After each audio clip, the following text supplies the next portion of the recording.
La Segunda Guerra Mundial. Eventos, personajes, tecnología. Le doy la bienvenida a nuestro episodio del día de hoy. Episodio 12, la batalla por Gran Bretaña, introducción. Antes de empezar nuestro episodio, como siempre, yo quiero agradecer a mis oyentes, en este caso en particular a España. Gracias Madrid, Valladolid, Negreira, Pamplona, Segovia, Sevilla, San Lorenzo de El Escorial, Barcelona, Algete, Pontevedra, Tres Cantos, Almería, Málaga, Villamediana de Iregua, Leganés, Burgos, Villamayor de Gallego, Zaragoza, Pozuelo de Alarcón, Cartagena, Dos Hermanas, Almedralejo y Ejea de los Caballeros. Muy amables por escuchar mi programa. Para empezar el episodio, recapitulamos cómo llegamos a este punto. En septiembre 1 de 1939, Alemania invade Polonia convencidos de que una vez más la comunidad internacional se acobardará frente a su acto y una vez más alcanzarán su objetivo sin enfrentar consecuencias. Esta práctica lleva muchos años funcionando. Esta vez, sin embargo, solo funciona parcialmente. Francia y Gran Bretaña les declaran la guerra, pero no toman ninguna acción concreta.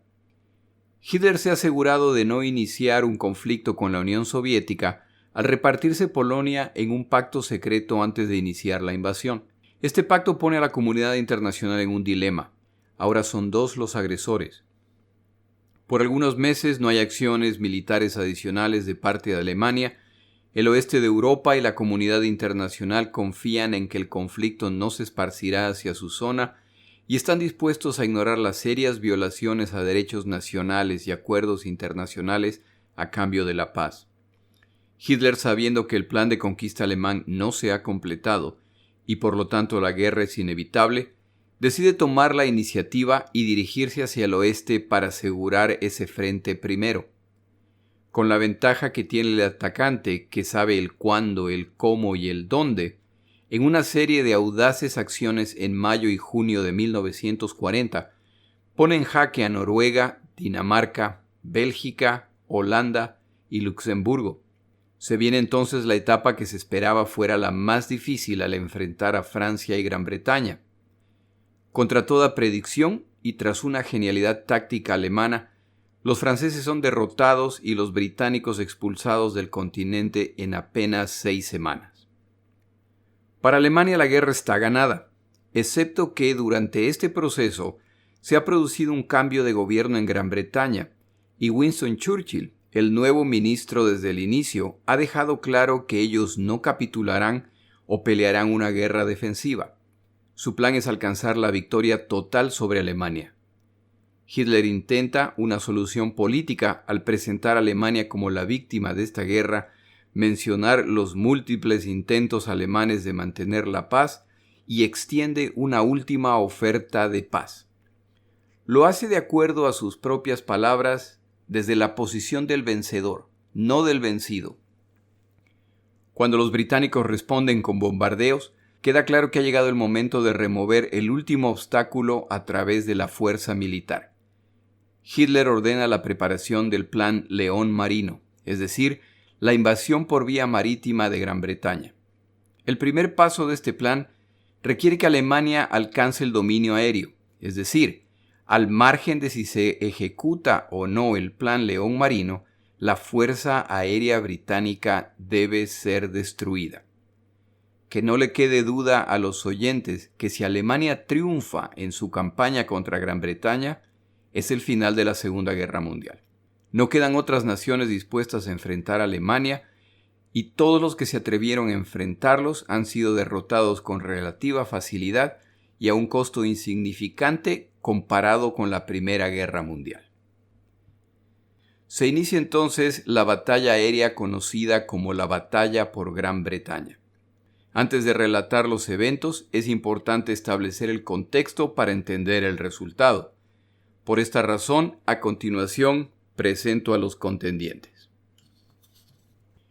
Alemania. Una de las múltiples provisiones del Pacto de Versalles establecía que Alemania no estaba autorizada a tener una fuerza aérea para fines militares o civiles. Ya pronto hablaremos del Pacto de Versalles, pero esta es una de las inaceptables provisiones que a medida que el tiempo pasa los alemanes irán desafiando. En este caso, el desafío, aunque camuflado, empezó antes de que Hitler llegara al poder. Los avances alemanes en aviación se remontan a inicios de la década de los 20, cuando la cabeza del Ministerio del Aire alemán, el general Hans von Sicht, logra coordinar un pacto con los soviéticos para establecer una escuela de aviación militar secreta en la Unión Soviética. Entre 1924 y 1932, 240 pilotos alemanes son entrenados, entre otros Hugo von Sperl, quien comandará grupos de combate durante la guerra por Gran Bretaña, y Kurt Student, quien comandó los ataques aéreos en Creta. En esta escuela se probaban además modelos prototipo de aviones de combate. Estos esfuerzos se complementaron a través de la aviación civil, la cual, una vez eliminadas las restricciones para aviones comerciales, empezó a producir aviones y entrenar pilotos para fines claramente más allá de las necesidades civiles. Se requería que pilotos comerciales fueran capaces de ejecutar complejas piruetas aéreas que nunca se utilizarían en vuelos regulares. Se destaca en este período la aerolínea Lufthansa. Algunos de sus modernos aviones de pasajeros más tarde se transformarán con modificaciones menores en los conocidos bombarderos alemanes de la Segunda Guerra Mundial. Para el momento en que Hitler es canciller alemán, las semillas de la Fuerza Aérea Alemana están plantadas y es solo cuestión de continuar el desarrollo con la misma discreción. Los alemanes también reconocen la necesidad de que la Fuerza Aérea sea una rama separada de las otras Fuerzas Armadas. Una estructura de comando empieza a aparecer bajo la apariencia de un sistema de control aéreo. Cuando en marzo de 1935 Hitler anuncia al mundo que Alemania reconstruirá su fuerza aérea para fines exclusivos de defensa, en violación al Pacto de Versalles, esta empieza a crecer de forma descomunal y pilotos entrenados aparecen en cantidades significativas de la nada. Estos pilotos habían sido entrenados por empresas civiles, en los múltiples clubes de aviación alemanes y también, como se mencionó antes, con ayuda soviética. Aún antes del anuncio oficial del renacimiento de la Fuerza Aérea Alemana, Alemania ya poseía una fuerza aérea significativa. Llevaban años escondiendo los gastos adicionales para lograr este renacimiento en los presupuestos estatales que debían presentar a la comunidad internacional. Cuando en 1936 los alemanes participaron en la Guerra Civil Española con su Legión Cóndor, los aviones Messerschmitt Bf-109 son probados en combate contra aviones obsoletos con excelentes resultados. Como se ha mencionado en otros episodios, esta experiencia les permite desarrollar su doctrina de guerra relacionada con el bombardeo a tierra, volviéndose insuperables para la época. Para inicio de la Segunda Guerra Mundial, los alemanes tienen una de las mejores fuerzas aéreas del mundo. Han demostrado su superioridad en cada país en el que han combatido utilizando su guerra relámpago, que ponía alto énfasis en destruir la fuerza aérea enemiga en tierra de ser posible. En este caso, los aviones sobrevivientes que lograban despegar eran pronto abrumados por los superiores cazas alemanes. Han habido ciertas señales de alerta en Francia, donde se han enfrentado a los aviadores británicos que cruzaban el Canal Inglés, o el Canal de la Mancha, como se lo denomina en español, y el combate ha sido parejo, y en ciertos casos no les ha ido bien. Los principales aviones de combate alemanes son el Messerschmitt Bf-109. En 1935, cuando los alemanes están en plena campaña de rearmamento, 4 aviones compiten por el contrato para el siguiente caza de combate alemán. El Bf-109 gana el contrato y se convertirá en el avión más famoso y más producido en Alemania o en cualquier otro país excepto los Estados Unidos. De diseño tan avanzado que aún hasta el final de la guerra era uno de los aviones principales de combate. Contaba con un motor Mercedes-Benz y era completamente construido de metal, armado con 4 ametralladoras pesadas, 2 en el fuselaje y 2 en las alas, a las que se les añadieron 2 cañones de 20 milímetros que le daban un alto poder en el combate. Un excelente avión que tenía sin embargo una limitación que está a punto de volverse relevante. La capacidad del tanque de combustible limitaba su rango de operación, por lo que era incapaz de acompañar a los bombarderos en misiones de largo alcance, y su tiempo de combate era además limitado. De paso, este tipo de problema no es exclusivo de los alemanes. Solo hasta el final del conflicto, las fuerzas aéreas lograron superar esta limitación. En todo caso, un excelente avión. El Messerschmitt Bf-110. Cuando el Bf-109 ya ha sido diseñado, Messerschmitt se entera que las Fuerzas Armadas también tienen interés en un caza de combate de mayor alcance para acompañar a los bombarderos. Nace así el Messerschmitt Bf-110, de motor doble, con tripulación consistente en un piloto y un artillero. El resultado final es un excelente y rápido avión de apoyo a los bombarderos, con armamento respetable, 4 ametralladoras frontales, 2 cañones frontales y una ametralladora posterior, con más largo alcance que el Bf-109 y capaz de operar como bombardero. Demuestra, sin embargo, limitada maniobrabilidad. Estos aviones están a punto de enfrentarse a unos de los cazas de combate más avanzados. Los bombarderos. Ya que los bombarderos alemanes jugarán un papel importante en la batalla, los mencionaremos en este episodio. Con su clara orientación ofensiva y anticipando campañas cortas, Hitler y su ministro de aire Hermann Göring apoyan el desarrollo de bombarderos ligeros y medianos destinados a apoyar y participar en los ataques del ejército. Los alemanes han diseñado sus bombarderos con capacidad de ataque vertical, es decir, lanzarse en picada y soltar sus bombas sobre el objetivo. Mientras más cerca se descienda sobre el objetivo, mayor la precisión, pero también más violento el ascenso para evitar el estrellarse. Como se puede imaginar, la fuerza gravitacional que se ejerce sobre las alas y el fuselaje de estos aviones es considerable, por lo que tienen que ser reforzadas. Esto, sumado a la necesidad de proteger a la tripulación de disparos desde tierra, requiere blindaje adicional. Todo esto incrementa el peso del aparato y mientras más pesado el avión vacío, menor la capacidad adicional para las bombas. Estos muy ágiles bombarderos, capaces de escapar o combatir si era necesario, causaban daño limitado en sus ataques comparado con los bombarderos de mucha más capacidad que lucharán en esta guerra más tarde. Los resultados en combate de esta combinación de aviones ha demostrado que Hitler y Göring han tomado la decisión correcta al formar su fuerza aérea. Gran Bretaña. Si los comentarios hasta el momento en este programa han dado al oyente la impresión de que Gran Bretaña era un enemigo fácil para los alemanes, se debe considerar que en este punto de la historia una cuarta parte de la población mundial vivía bajo el Imperio Británico. Estos son los tiempos en que se declaraba que el sol nunca se pone sobre el Imperio Británico. Es decir, que sin importar la hora, en algún territorio británico era de día. Australia, Nueva Zelanda, Sudáfrica, Canadá, India, entre otras naciones asociadas con el imperio, proveerán más de 7 millones de combatientes durante la Segunda Guerra Mundial y pelearán en Asia, África y Europa.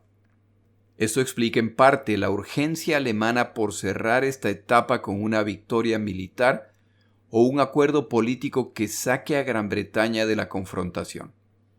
La disposición a pelear de Gran Bretaña es sin lugar a dudas inspirada por Winston Churchill.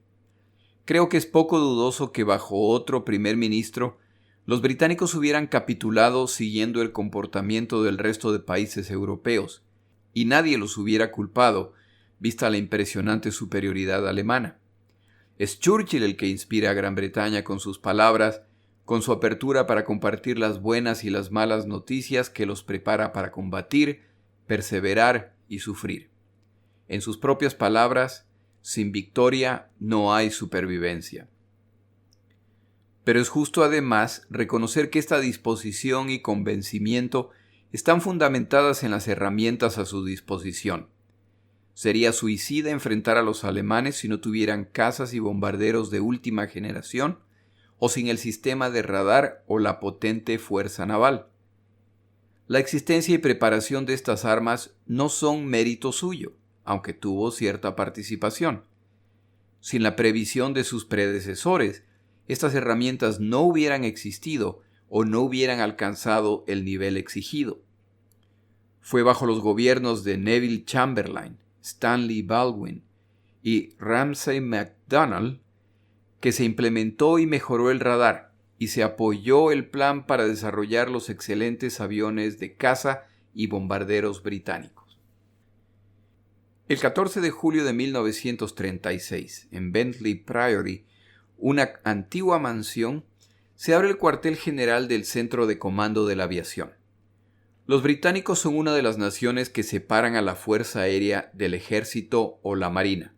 Se elige como cabeza de esta arma al mariscal del aire Hugh Downing. Durante la Primera Guerra Mundial combatió con la Fuerza Aérea en Francia y luego de la guerra se especializó en el desarrollo de la Fuerza Aérea. Respaldó el desarrollo de nuevos cazas de combate, el Huracán y el Spitfire, que fueron muy avanzados para su época. Fue también un ferviente creyente en el desarrollo del radar como arma defensiva. El mariscal Downing, con su convicción de que se acercaba el conflicto y su determinación para proteger Gran Bretaña, jugó junto con proyectos que apoyó él un papel fundamental en la defensa de las islas.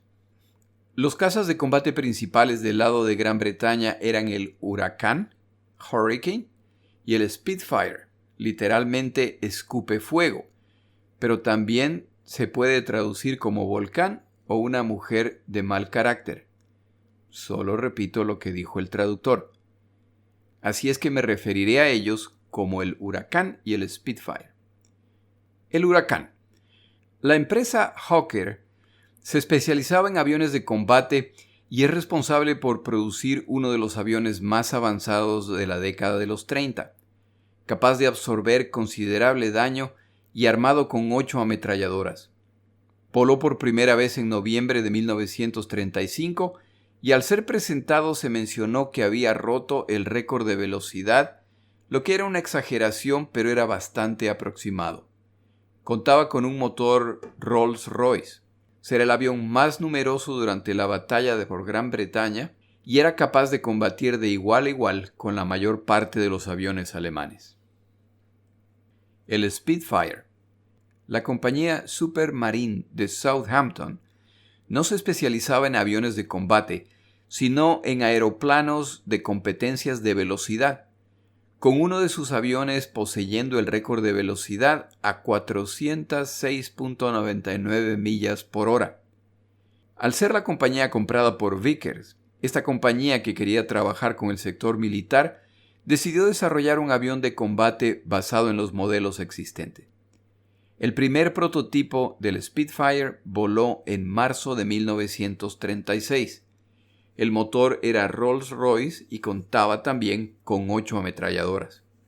A partir de marzo de 1940, los británicos adaptan sus Spitfires para utilizar combustible de 100 octanos, el cual solo se conseguía en los Estados Unidos de América y que incrementaban el desempeño de los aviones tan claramente que alarmó a los aviadores alemanes al enfrentarlos sobre Francia. Para el momento que empieza la batalla por Gran Bretaña, los huracanes son más numerosos que los Spitfires en proporción de 5 a 3. Estos dos modelos no son los únicos aviones en el arsenal británico, pero son los que combatieron, ya que son los únicos que eran capaces de competir contra sus contrapartes alemanes. Las tareas de combate se distribuirán de la siguiente forma de ser posible. Los Spitfires combatirán a los Messerschmitt Bf 109, el caballo de batalla alemán. Los huracanes combatirán contra los Messerschmitt Bf 110, que se suponía serían superiores a los Bf 109, pero que nunca lo fueron. Los huracanes, con su impresionante armamento y capacidad para absorber el castigo, Se especializaron también en los bombarderos alemanes. Por supuesto, en la batalla, no siempre era posible mantener esta distribución de tareas. Tomamos una pausa en nuestro episodio.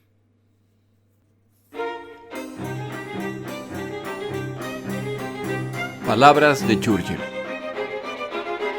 Dado el tema que estamos cubriendo en este episodio, recordamos un discurso de Winston Churchill a los estudiantes de la escuela a la que él asistió.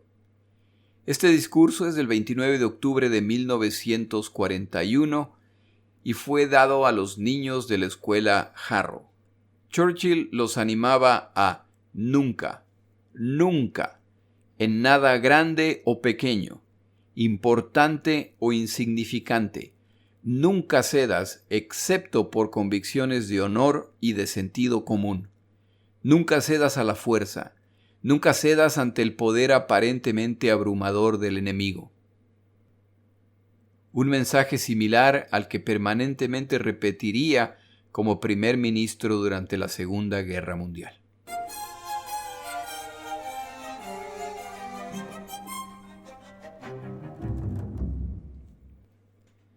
Ahora pasamos a hablar de los planes de combate.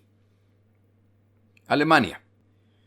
Si usted lee el libro de Hitler, Mi lucha, verá que Hitler no necesariamente encontraba un conflicto entre la grandeza alemana y la británica. De hecho, ve a estas naciones como un complemento interesante. Gran Bretaña lleva siglos desarrollándose como un imperio global con colonias alrededor del mundo, excluyendo Europa continental. Para que la expansión alemana sea lo más exitosa, su expansión debe ser en Europa, ya que no tendrán que lidiar con gentes poco familiarizadas con la cultura europea. Si alemanes y británicos acordaran dividirse el mundo, no habría conflicto entre sus intereses.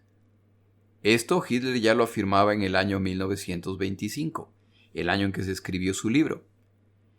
De paso, si quiere una pista de hacia dónde se dirigirá Hitler a continuación, solo busque un mapa de Europa de la década de los 1930 y vea dónde se encuentran vastas áreas territoriales que permitirían ampliar su imperio.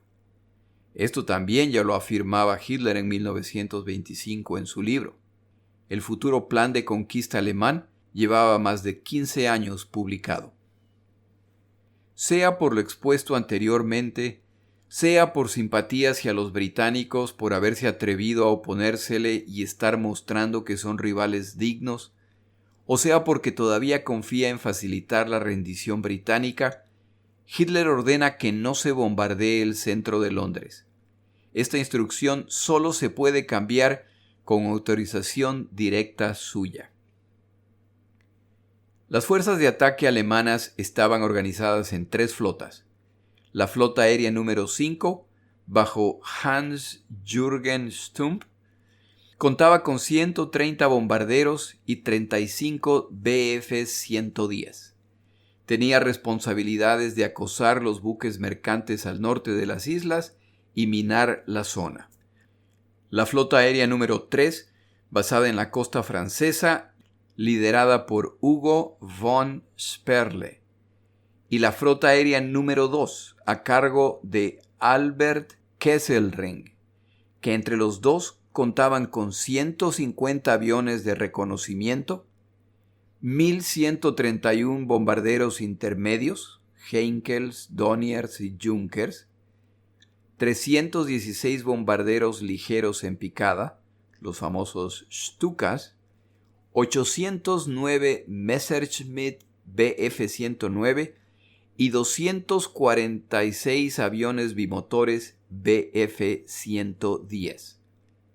Es decir, que las 3 flotas aéreas alemanas combinadas contaban con 1.260 bombarderos medianos, 316 bombarderos ligeros de ataque a superficie, 1.089 aviones de caza de 1 o 2 motores, 150 aviones de reconocimiento, para un total de 2.665 aviones de combate.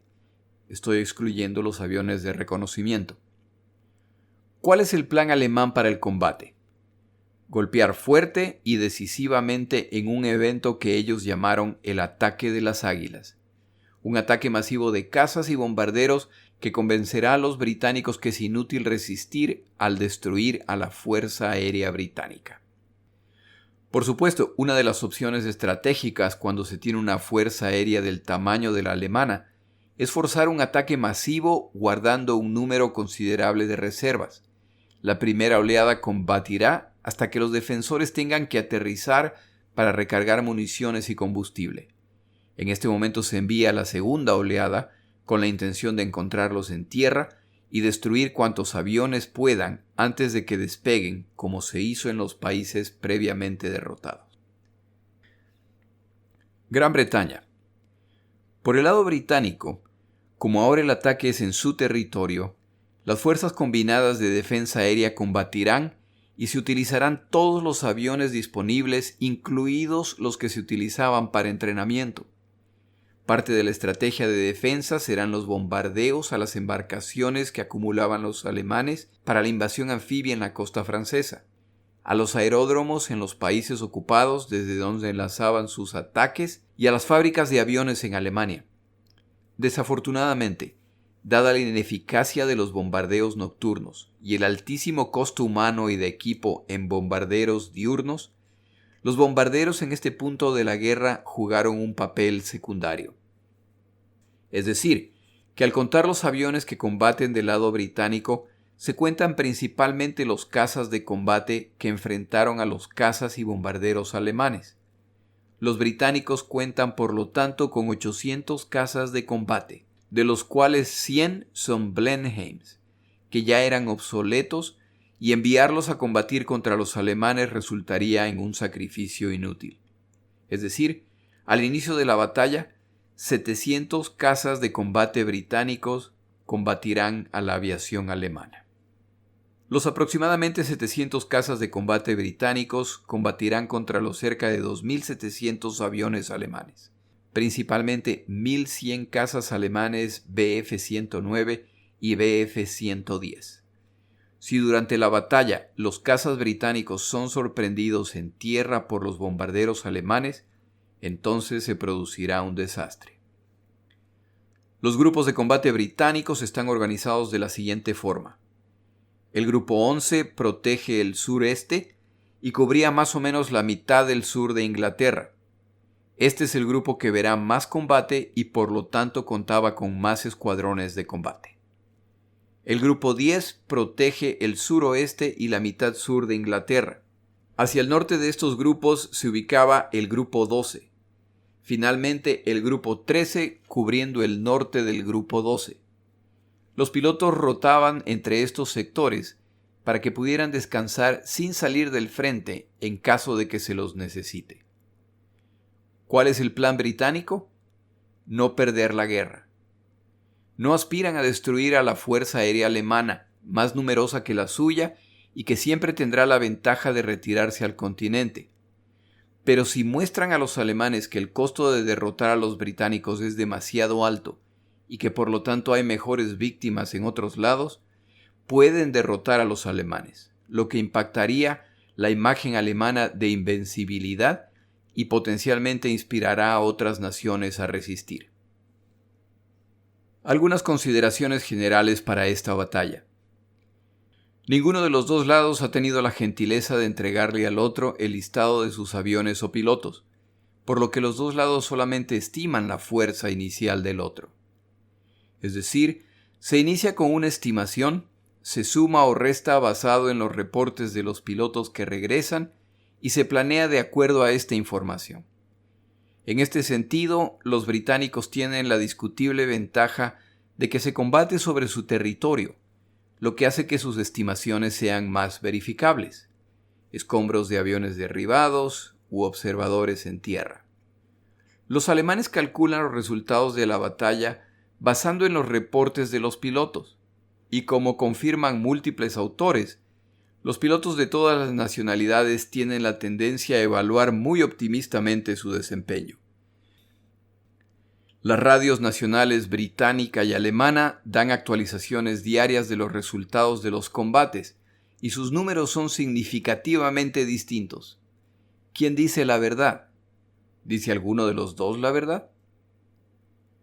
En cuanto al número de aviones derribados durante el conflicto, los aviones que pierde cada lado ocultan una cifra aún más importante. Una fábrica eficiente puede producir aviones en unos pocos días. Entrenar pilotos es un proceso que toma meses. La pérdida de un avión es un problema serio. La pérdida de pilotos con experiencia de combate es irreemplazable. Sin pilotos no hay combate. Si se envían pilotos novatos al combate, ellos tienen pocas posibilidades de sobrevivir cuando se enfrenten a combatientes experimentados.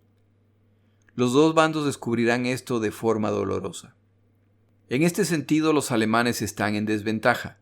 Cuando un avión británico es averiado pero logra aterrizar, si es posible será reparado y regresará al combate. Lo mismo aplica a los pilotos heridos. Aviones y pilotos alemanes que logran aterrizar sobre Gran Bretaña no regresarán al combate al ser capturados. La desventaja adicional es que aviones enemigos que aterrizan averiados, dependiendo de su condición, son inmediatamente reparados para entender su tecnología y características. Estos aviones pronto estarán volando en simulaciones para identificar sus fortalezas y debilidades. Esta práctica será fundamental en la Segunda Guerra Mundial. Para el momento de los inicios de los combates, las reservas aéreas británicas han sido drenadas como resultado de la campaña en Francia. El número de aviones perdidos por combates, defectos o destrucción en tierra es alto. En al menos un sentido, la rápida capitulación francesa benefició a los británicos. Si el conflicto hubiera durado más tiempo, muchos más cazas de combate británicos se hubieran comprometido, y si el resultado, como muy probablemente hubiera ocurrido, era que Francia igual era derrotada, el nivel de preparación británico hubiera sufrido aún más. La desventaja británica es que los recursos que se encuentran en la isla al iniciarse el conflicto es con todo lo que cuentan, a diferencia de los alemanes que pueden mover recursos de las áreas de Europa que ahora dominan. Como se explicó en el episodio previo, el radar da a los británicos una ventaja inmensa. Parte importante de esta ventaja es que los alemanes no saben que están siendo monitoreados. Imagínese la guerra relámpago con el rival al tanto de que se está produciendo un movimiento de pinza en cuanto se inicia la maniobra, o un ataque en el que el oponente ve dónde se están amasando los Panzer para un inminente ataque. Al no saberse observados, la evaluación alemana de la campaña es incorrecta desde el principio. El sistema de radar no es perfecto. A veces tienen fallas técnicas. Las instalaciones de radar serán atacadas. Y a veces los operadores se ven abrumados. Abrumadas sería más correcto, por el número de aviones y formaciones de los dos bandos. Hay días en que más de 1,000 aviones enemigos entrarán al espacio aéreo británico en ataques coordinados o de distracción. En preparación para la batalla aérea que todos saben que pronto empezará, el público británico popularizó una frase que se pronunciaba nerviosamente y que era más apropiada para otro tipo de evento. Hemos llegado a la final y esta se jugará en nuestra cancha. En el siguiente episodio, continuamos con la batalla por Gran Bretaña. Mi nombre es Jorge Rodríguez. Gracias por acompañarme. Para información adicional respecto a este episodio, las notas de este podcast, que incluyen la narración de este episodio, así como acceso a resúmenes, videos, documentales y materiales adicionales gratuitos disponibles en el Internet, por favor vaya a Amazon y busque el libro La Segunda Guerra Mundial, Eventos, Personajes, Tecnología. Al comprar estas notas, me ayuda y me apoya financieramente. Puede encontrar información adicional en mi página web, lasegundagm.com. Muchas gracias.